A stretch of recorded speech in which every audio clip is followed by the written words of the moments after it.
And Uganda has drawn lessons on Ethiopia's diaspora engagement.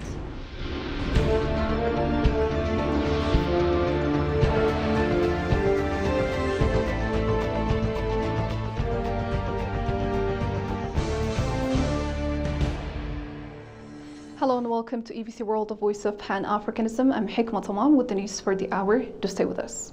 Prime Minister Abiy Ahmed visited Kenya beverage industry in Ambo, Oromia. During his visit to Ambo Warada, Prime Minister Abiy Ahmed, along with Deputy Prime Minister Temesgen Turuna and the region's President Shimelis Abdisa, toured the Kenya beverage industry. The office of the Prime Minister announced today, due to commence operations in the coming weeks, the industry has a production capacity of 3 million hectoliters as per the PM office. They also visited a model Kabale in Ambo Warada, part of the region's largest devolution of power initiative.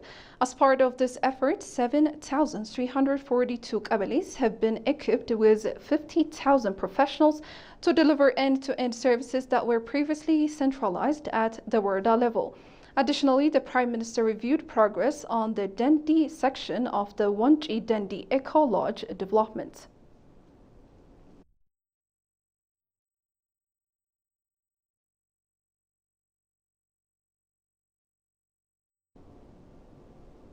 Uganda commends Ethiopia's diaspora engagement policy as a model for harnessing diaspora potential. A delegation led by the head of the Ugandan Foreign Ministry's Diaspora Department exchanged experiences with the Ethiopian Diaspora Service, drawing key lessons on effective diaspora involvement. Gosha Meliso reports. Ethiopian diasporas are playing a crucial role in the country's development driven by an inclusive diaspora engagement approach. A Ugandan delegation led by the Foreign Ministry Diaspora Department visited Ethiopia to exchange experience on effective diaspora engagement. Ethiopian Diaspora Service Director General Fitsum Aragga briefed the delegation on Ethiopia's policies and achievements in mobilizing its diaspora. Johnny Muhidi, head of the Diaspora Department at Uganda's Foreign Ministry, commended Ethiopia's approach, highlighting valuable lessons learned. Muhid praised Ethiopian expatriates for their significant contributions to national development, particularly in financing the Grand Ethiopian Renaissance Dam. I have got very fascinating ideas from here. The reason why we came to benchmark here is that we found that Ethiopia was one of those countries that have got the most vibrant diaspora community, which is playing a very big role in the economy of this country. For example, when Ethiopia embarked on this big project of the Renaissance Dam, of course, there are very many issues surrounding the establishment of the dam, both here in Africa, in the neighborhood, and as far as the Bretton Woods institutions were concerned, like World Bank and IMF, who are not willing to sponsor this dam. And we were really surprised and encouraged to see that the Ethiopian diaspora played a very big role in having this dam, which is now 98% complete, without borrowing money from anybody.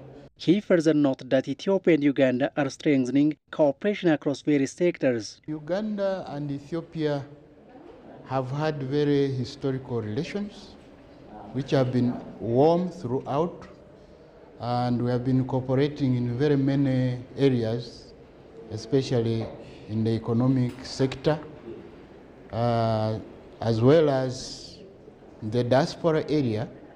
We have got quite a number of Ethiopian citizens who are living in Uganda, and they are operating well in their businesses. They have got very successful businesses. Actually, we have got what we call an Ethiopian village, where if you want to find anything to do with Ethiopia in terms of clothing, fashion, hotels, if you want to eat Ethiopian food like injeri and the rest, they have got very many areas where they are operating within Kampala. The delegation expressed their intention to adopt key insights from Ethiopia's diaspora engagement strategy. Ethiopia's energy sector has experienced remarkable growth in recent years, significantly improving access and benefits for its citizens, according to the Ministry of Water and Energy. Minister of Water and Energy Habtam Mustafa explained the substantial progress that has been achieved since the onset of the reform.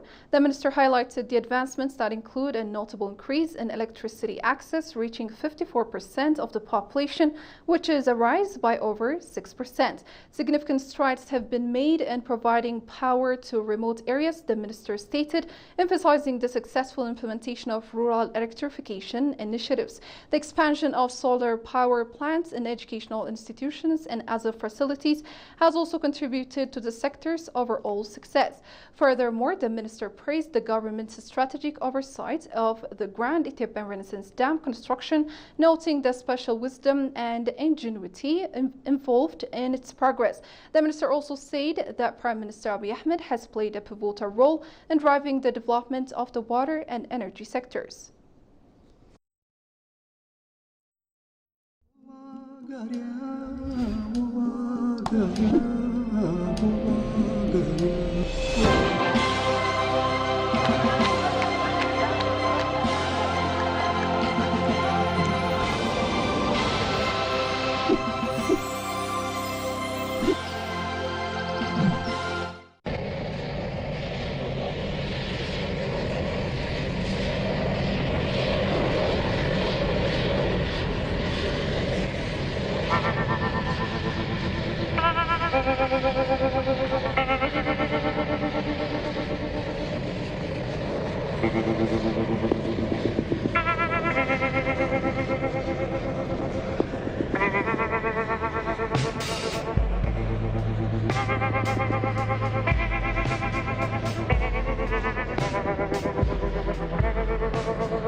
Welcome back, and now moving on, African leaders are urged to pool resources and set up an African media that can include positive narrative about the continent. Africa has been a victim of negative narratives driven by different media outlets, especially those in the West. Talking to EBC World at this dialogue, Associate Professor of Media and Journalism Graduate, School of Media and Communications at Aga Khan University, George Niabuga, expounds how Africa has been victimized by media narratives and stereotypes overshadowing the progress the continent is making. And take a look.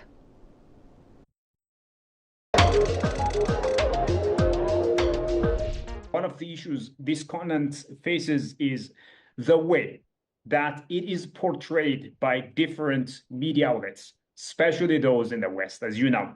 So what are some of the major motives behind this, Prof? And how is Africa being portrayed by some external media outlets? Well, I think the Western media, of course, have an agenda to drive, as we know. So whenever it is that you look at such media organizations as CNN, for example, BBC or Al Jazeera and others, there's a narrative that Africa is, of course, fraught with poverty, with conflict, with numerous challenges that African leadership is unable to resolve. One of the things, for example, that we're currently seeing is the conflict in eastern parts of DRC. And whenever we see that kind of conflict, that sort of illustrates and confirms some of the ideas and agendas that the Western media wants to drive. And of course, the inability of the African leadership and African peoples to resolve such conflicts then gives the Western media the material and the content that they need to support some of the arguments that they want to advance through certain narratives and certain discourses that they want to, advance. Partly because of international relations that want to paint Africa as a failed continent, as a dark continent, as a continent that is unable to resolve its own challenges.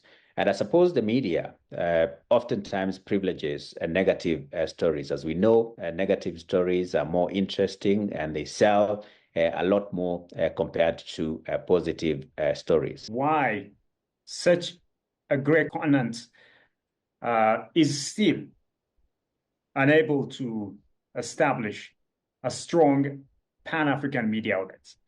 What are some of the reasons that you see in this regard? Let me say that we used to have a Pan-African news agency. I think it was called PANA, Pan-African News Agency, that used to collect news from different parts of the continent. And of course, then distributed to people that subscribed to that, and those were the media houses that subscribed to the news agency, and consequently, the material would be published in various countries via various platforms, including radio and television.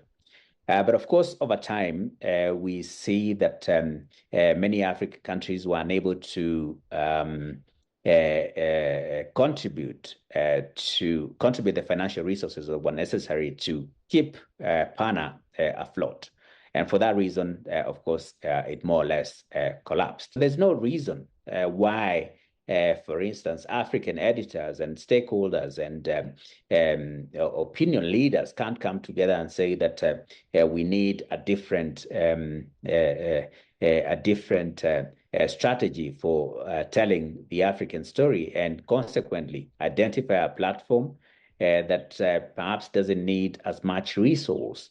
Because we know that, lots of young people with very little resource, monetary resource, but with a passion, producing content that is interesting to disparate audiences across the world. But nonetheless, if we want to start an African outfit, then African leaders must walk the talk and put the resources together, put the ideas together, and start to set up such a media platform.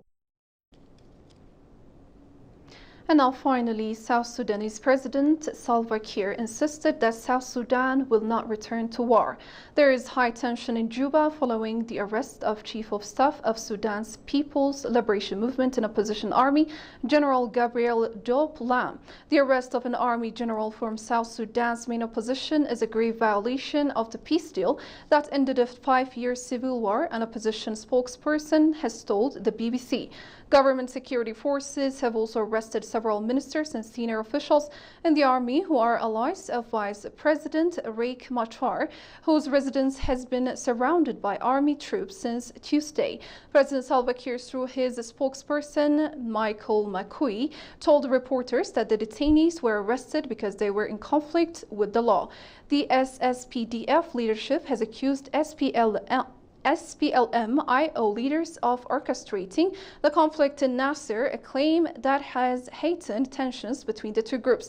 After 5 years, with 400,000 lives lost and 2.5 million people forced from their homes, a peace deal was agreed in 2018.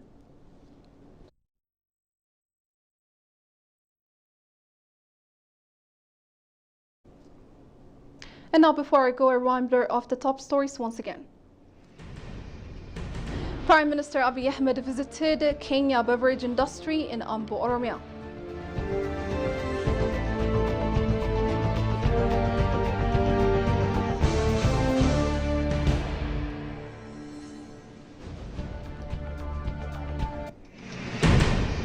And Uganda has drawn lessons on Ethiopia's diaspora engagement.